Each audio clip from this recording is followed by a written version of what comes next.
So today I'm at the fabric shop. We're at Beverly's, and I'm going to pick out some fabrics to do for Easy Up cover.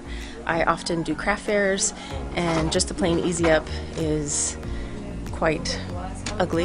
Okay, let's go on the outside aisle first. I like this one. Go for what talks to you, and then see. Oh, why yes, it does go with that guy. It doesn't necessarily go with a few of these, but we're putting everything in the bin right now. This section has been very good to me.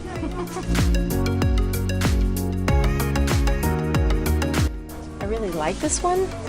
Don't know if it'll work, but let's look and see. Why yes, I think he will.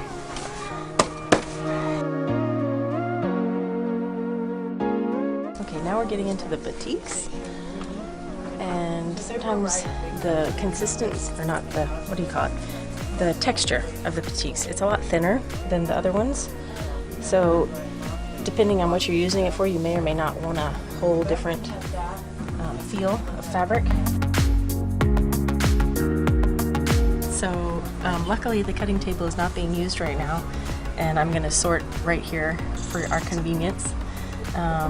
This store specifically has free quilting classes and things like that. Yours locally might. This is a Beverly's mentioned.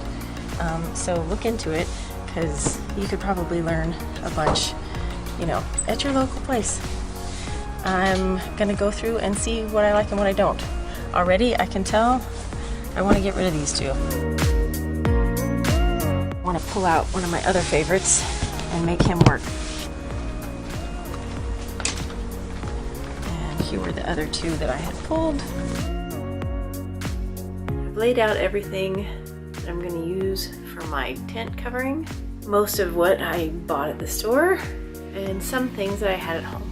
The bottom one that I bought the most of at the store is my favorite, so I will make that a focal piece. And then the three that are up at the top are things that I bought the second most of, and they will be highlighted, and the rest is kind of filler.